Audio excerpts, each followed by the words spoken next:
Princess Anne is in hospital with concussion tonight after apparently being injured by a horse. The princess, who's 73, was walking on her estate in Gloucestershire yesterday when the incident happened. A man goes on trial accused of plotting to kidnap, rape and murder the TV presenter Holly Willoughby. England are through to the last 16 at the Euros, but fans in Germany say they're hoping for a more convincing performance when they play Slovenia tomorrow.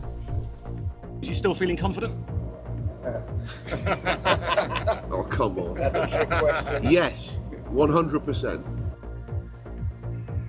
I'm here in Belfast looking at whether the political landscape might change in this general election. Also, how much more tax might we be paying? The main parties are accused of a conspiracy of silence over their election proposals. A scathing assessment from key economic experts about the major parties' tax and spend plans and what they're not telling voters. And the issues that matter to you. We speak to a mother who got in touch over the lack of support for carers. On BBC London, shocked to find a cannabis farm in his home. How criminals are posing as tenants to grow illegal drugs inside people's houses.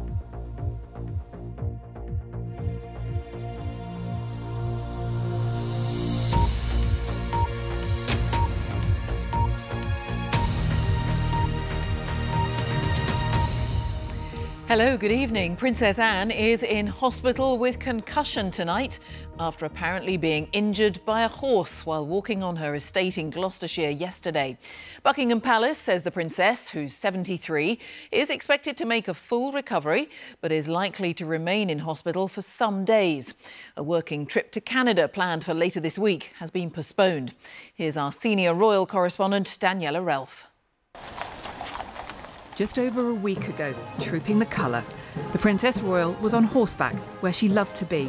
An accomplished horsewoman, she played a leading part in the event.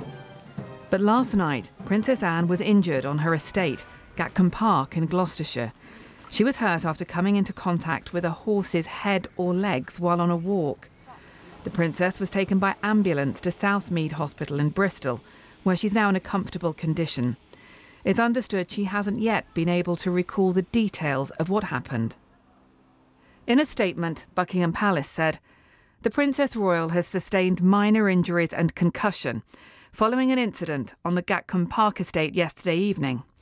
The King has been kept closely informed and joins the whole royal family in sending his fondest love and well wishes to the Princess for a speedy recovery."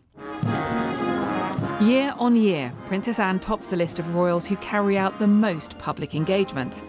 Her work is often under the radar, without the glamour and attention others receive. But in a year where the royal family has faced serious health issues, her contribution has been more important than ever. Especially her support for her older brother. Their closeness and his appreciation of his sister have become more obvious since he became king. Princess Anne's accident just adds to the depleted number of full-time working royals at the moment. These have been challenging months, but there are now real gaps in terms of who can carry out public duties. Princess Anne is notoriously keen to avoid a fuss at all costs. But her injuries mean her engagements this week have been postponed, including a trip to Canada. She's likely to remain in hospital until later this week. And Daniela is with me. And as you suggest, this is someone with a full diary. Her absence is really going to be noticed. That's right. That absence will absolutely be noticeable because, as you say, Jane, of the sheer number of engagements that she does on behalf of the royal family. We don't always see what Princess Anne has been doing widely reported, but it is a significant amount. Just this week, she was due to be in Scotland, in Hampshire, and as you said earlier, in Canada as well, all of which has now been postponed. So these remain tricky times for the royal family. We're now in a situation where we have the King, whose diary is being very carefully managed because of his cancer treatment. The Princess of Wales is still largely out of the public eye because of her own cancer diagnosis. Her husband, the Prince of Wales, is stepping up his public engagements a little bit, but it's clear that his wife's recovery is his priority. And now Princess Anne also out of action. So limitations on 4 of the most high-profile senior members of the royal family. We're heading into a quieter time over the summer, but this is still a challenge for a royal family that wants and needs to be visible. Daniela, thank you very much for now. Daniela Ralph. Now, let's turn to the general election. For more on that, let's go to Rita in Belfast. Rita. Jane, we are here in the iconic Titanic Quarter, which celebrates the city's proud shipbuilding past and which has become a monument to lessons learned from the tragedy. In a moment, we'll be looking at how the political landscape in Northern Ireland is changing and at what that means for people's priorities as they cast their vote in the general election. But first, the UK's main political parties have ducked addressing some of the stark choices over tax and spend in their manifestos. That is according to the leading think tank, the Institute for Fiscal Studies. Our economics editor, Faisal Islam, is here with me. Harsh words from them, Faisal. Yes, Rita, we've had several hundred pages of manifesto ideas, but the IFS say, well, we haven't had a clear plan on what levels of taxation will be, just some promises about tax rates on public services, some ideas of what's going wrong in some public services, but not a clear plan for their funding. And on the more general issue of where plans are for the size of the state, no clear idea about whether the state needs to be bigger or smaller. So some vague plans. But what about the public? Do they deserve to know better? That's the big message from the IFS.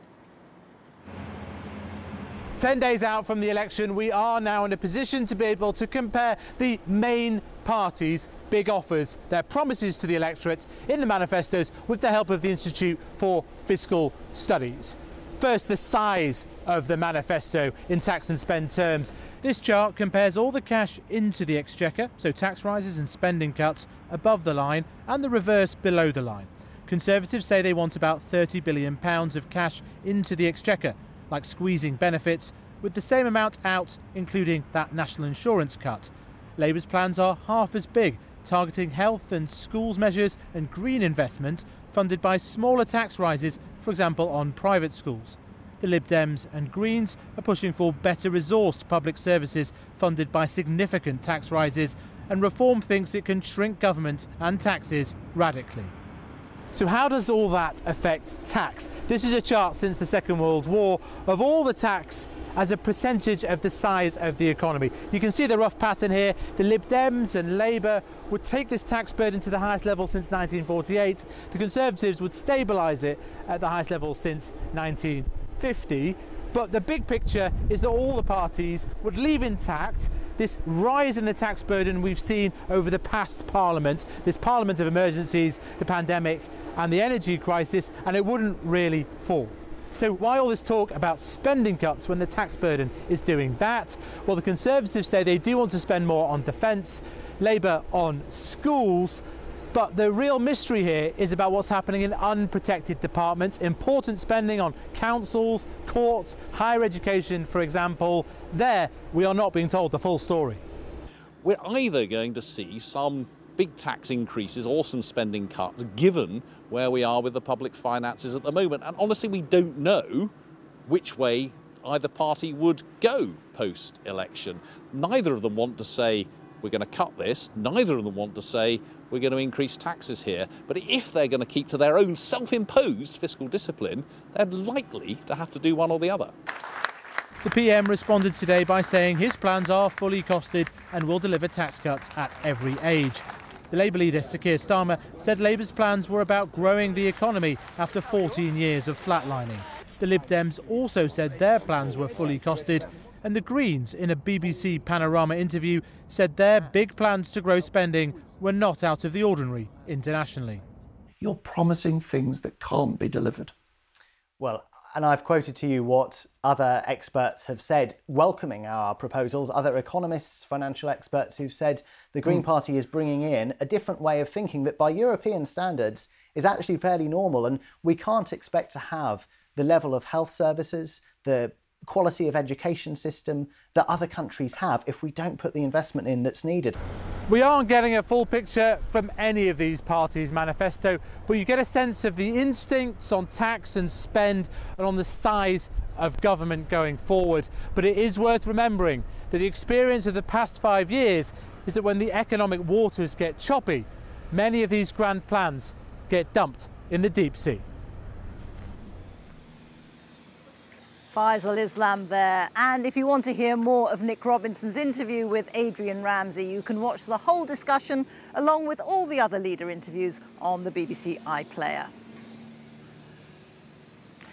Rishi Sunak has said that he's not aware of any other Conservative candidates being looked at by the Gambling Commission over allegations of bets being placed on the election date. He also confirmed that the party was conducting its own internal inquiry. 4 Conservatives, including 2 candidates, are being investigated by the gambling watchdog. And the Prime Minister is coming under increasing pressure over his handling of the matter. Here's our political editor, Chris Mason. Rishi Sunak on the campaign trail in London tonight. This is a church hall in so often true blue Chelsea. Friends, we have urgent work to do. We have 10 days to save Britain from a Labour government. Mr Sunak defensive in his arguments and defensive in his geography, where he's visiting, as poll after poll suggests a Labour government is imminent and so many Conservatives are vulnerable.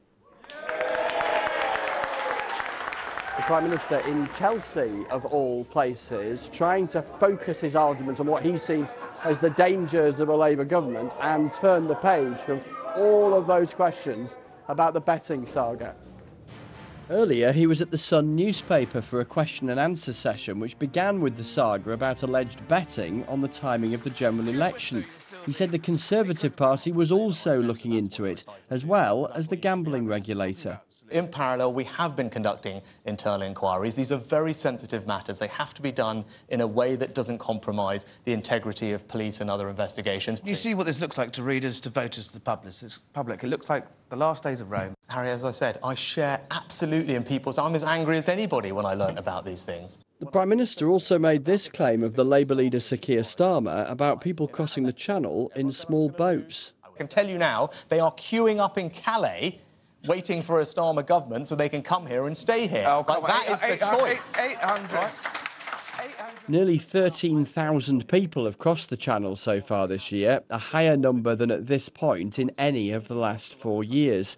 Sir Keir said the current system was a failure. There are 50,000 people here not being processed. If we carry on with Rishi Sunak as Prime Minister, it will get to 100,000 by the end of the year. They're not being processed. The one thing we know if you're not processed is you can't be returned anywhere. So you're staying here. Who's paying for the accommodation for those 50,000? You are. Who's paying the hotel bills? You are. Are we going to do this forever? This is such an absurd position. There's a final set-piece moment for the 2 men hoping to be Prime Minister on BBC One on Wednesday night, as this campaign approaches its final stages. And we can talk to Chris in Westminster now. Chris, in the last hour or so, the gambling row, the regulator has had more to say. Yeah, that's right, Rita. So the whole row has chugged on today, not least because the opponent parties to the Conservatives have kept talking about it. So we've seen Sir Ed Davey of the Liberal Democrats suggesting that Rishi Sunak hasn't been doing enough. And then the actions of the Labour Party. So over the weekend, the Labour Party wrote to the Gambling Commission, the regulator, suggesting that the names that the Commission were looking into should be made public. Tonight we've had a response from the Gambling Commission in which they have said they won't be naming those that they are looking into, and also they have said they have asked those they're looking into to treat the matter confidentially, which gives you some insight into why it's quite difficult for reporters like me and others to bring you more names of those who might be being looked into. I've spent much of the last few days trying to do that, and frankly it has not proved particularly easy, not least because, as I say, the Gambling Commission suggesting that those being looked into do not comment publicly. But what I've been reporting over the last 24 hours is there are more that are being looked into than those names that are already out there, and so every prospect, even if this isn't making the headlines that it was a couple of days ago, that we've not heard the end of it. Chris, thank you. Chris Mason there in Westminster. Well, in Northern Ireland, the focus is not on the main British political parties, but on parties which have reflected the central historical fault line in politics here. Unionism, those who want to see Northern Ireland remain part of the UK, is currently dominated by the Democratic Unionist Party, or DUP, who had 8 seats in Westminster at the last election. The dominant force among nationalists who want to see Northern Ireland united with the Republic of Ireland is Sinn Féin, who had 7 seats, while the SDLP had 2. There's also the Alliance Party, here in yellow, which remains neutral on the issue. But the debate in this part of the UK has also been strongly affected by the issue of Brexit. Northern Ireland voted to remain in the EU, and it's the only part of the UK to share a land border with an EU state, Ireland. Since the referendum, the Alliance Party has grown significantly. It's pro-Remain, and it's strongly challenging the pro-Leave DUP in some of their strongholds. Our correspondent Chris Page looks now at how these two thorny issues, Northern Ireland's place in the UK and its place in the EU, could be changing the face of politics here. The Brexit journey has taken Northern Ireland in a different direction to the rest of the UK. And the final destination is still uncertain.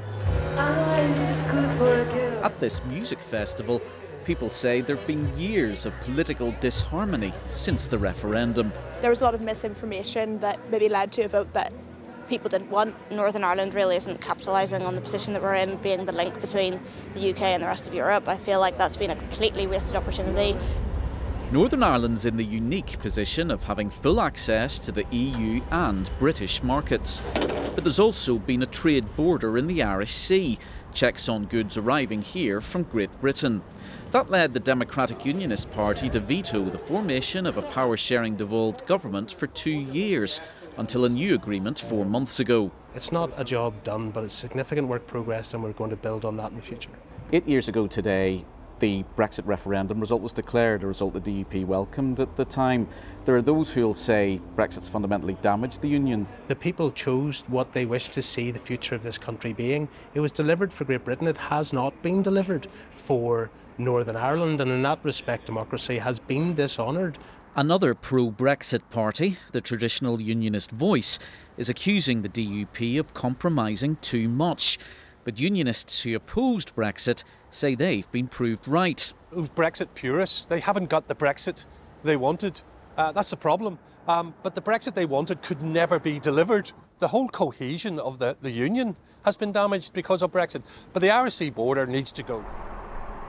Irish nationalists ultimately want to remove another border, the land frontier with the Republic of Ireland. They argue that most people in Northern Ireland would want to rejoin the EU, and Irish unity is the only way to do it. I don't think it's likely, given the political context, particularly in England, that any government will rejoin the European Union. I genuinely believe that'll be very difficult to get back into the European Union as full members while we're still part of the UK. In recent years, Sinn Féin has become the first nationalist party to win the most seats in councils and the devolved assembly.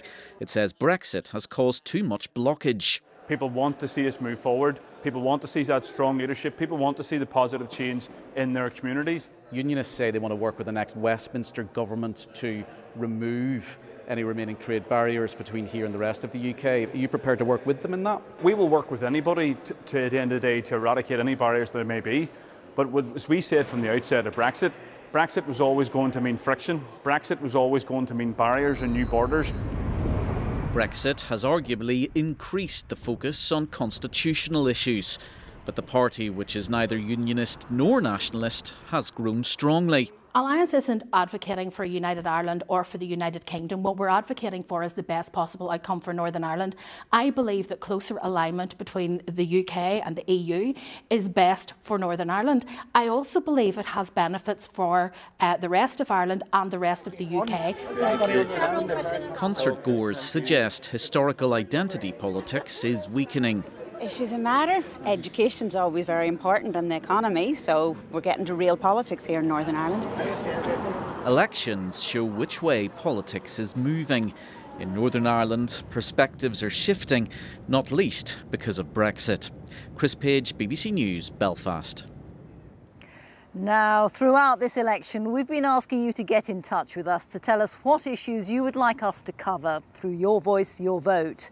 Jacqueline Wood, who lives 10 miles from here in Lisbon, contacted us about the issue of support for those caring for people with learning difficulties. Coletta Smith went to meet her.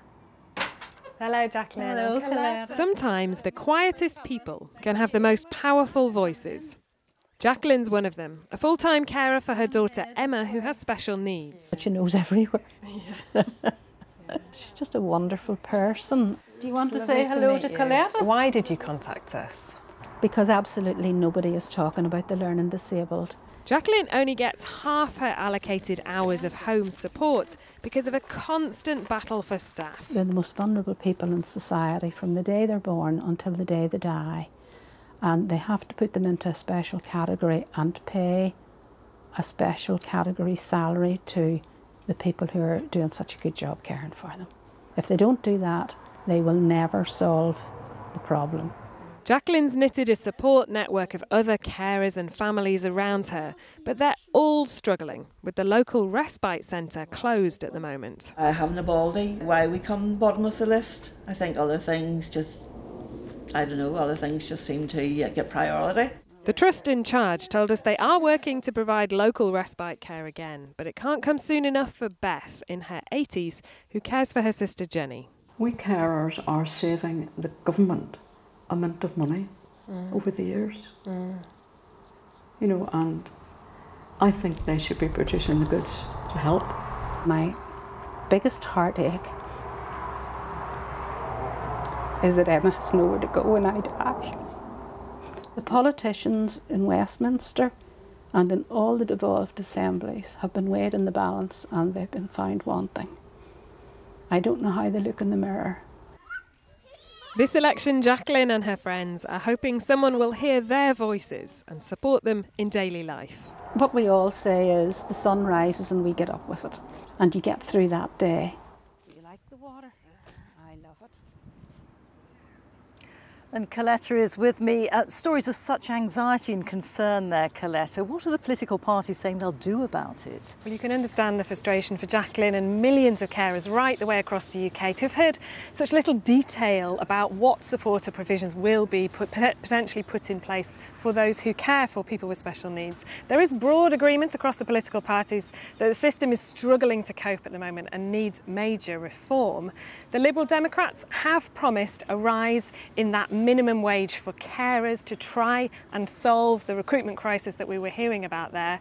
The Labour Party have promised to consider something similar, but of course funding for respite or daycare centres here is a devolved issue. That means it's up to the Stormont political parties to decide how much to spend, where to spend it. But actually in the Westminster election now, it's the same political parties that are standing here who are in power in Stormont. So for voters here, they're still trying to hold those same politicians' feet to the fire.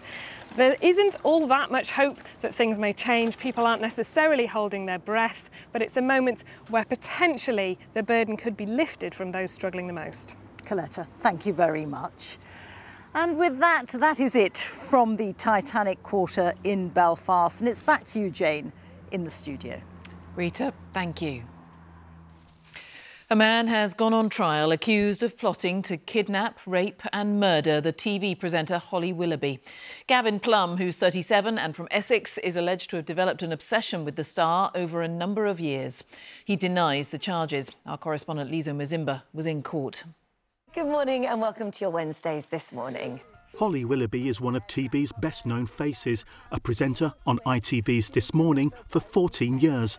It was during her final 2 years on the popular daytime show that the prosecution say that Gavin Plum was planning the presenter's kidnap and rape, and later her murder.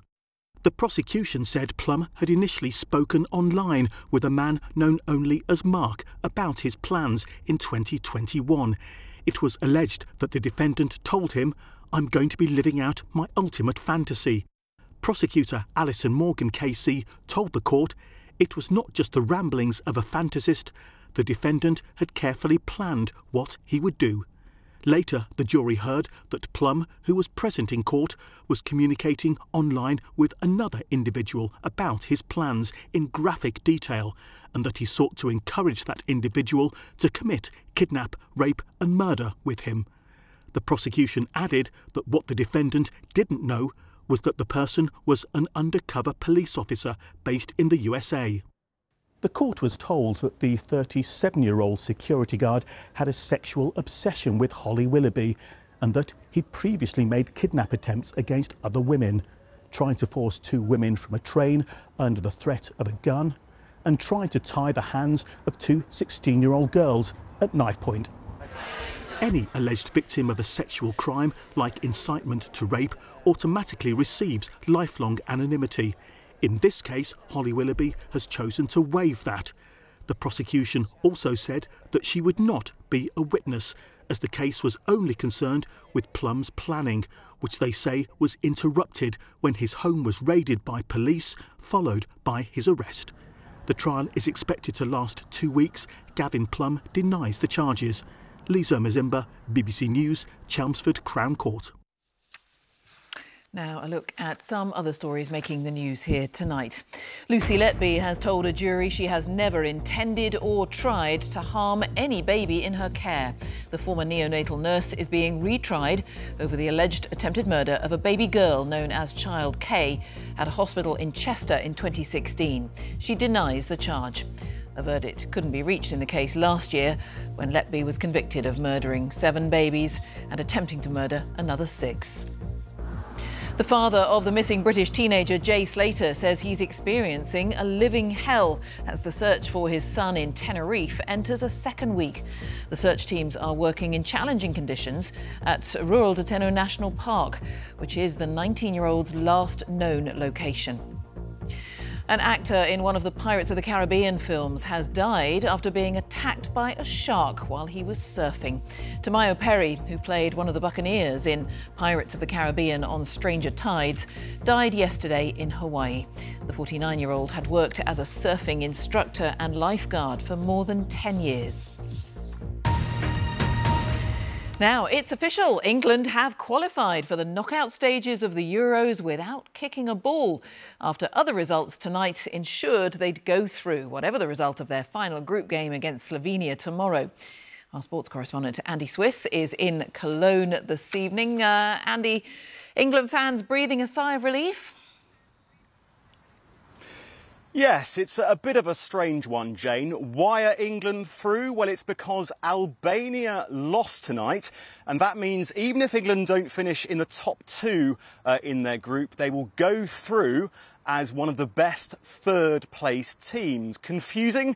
Well, one thing is for sure, England fans will be hoping for a much improved performance against Slovenia here tomorrow.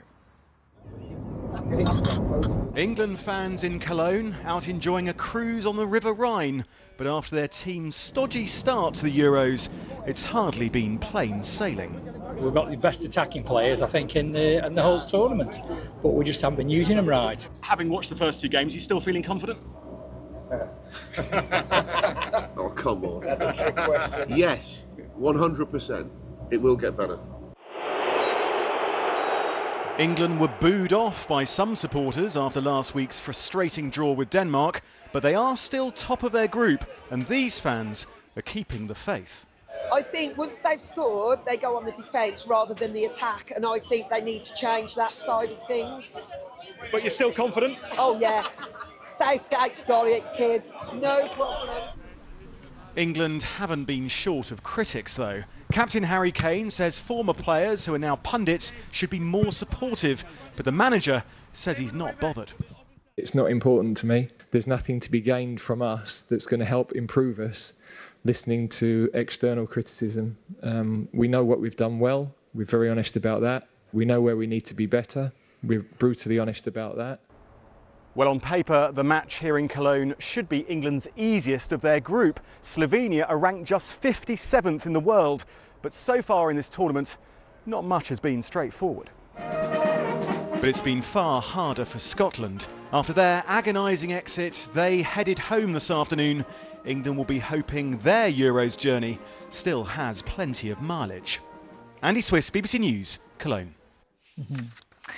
And that takes us to a look at the weather prospects. Darren Bett is with me. A hot day for a lot of people today, Darren. It certainly was, Jane. The heat has been pushing its way northwards, and we saw temperatures really climbing across northeastern Scotland as summer arrived here. This is the picture earlier on in Aboyne in Aberdeenshire, where temperatures reached 27 degrees, the hottest day of the year so far in Scotland, also Northern Ireland and in England. Wales missed out, but temperatures reached 28 degrees in London, could get higher here in the next couple of days. But Scotland and Northern Ireland will be cooler tomorrow. We've got cooler, fresher air trying to come in from the west with some showers, but the heat and humidity will linger for longer across England and into Wales. And heading our way into tomorrow morning, we've got more sunshine for England and Wales. This cloud in the west should tend to break up a bit. There's more cloud developing in northern England that could give us a few showers over the Pennines. Looks mostly dry but rather cloudy in Northern Ireland, and some patchy rain or some heavy showers in the east of Scotland later on in the day. Temperatures are going to be lower in Scotland, but we still could make 22 in the central belt and the southeast. 19 degrees is more likely, I think, in Northern Ireland. Hot weather through the Midlands towards the southeast of England. Temperatures could reach 30 degrees in London. Pretty hot. More sunshine more widely for England and Wales on Wednesday. A little bit of cloud coming onto the east coast this time. A bit more cloud for Scotland, but fewer showers, and more sunshine is likely to come into Northern Ireland ahead of some rain. That'll give the temperatures a bit of a boost here, but again, it's hotter for England and Wales, and again towards the southeast of England, temperatures could reach 30 degrees. Things change though by the end of the week. This low pressure will push this weather front in from the west, and it's all about the timing. There's not much rain on that at all, but there is cooler, fresher air that's coming in from the Atlantic, pushing all that heat and humidity away from the southeast eventually and into continental Europe. Jane. Darren, thank you very much. And that is it from the team for tonight. Now let's join our colleagues for the news wherever you are. From all of us, good night.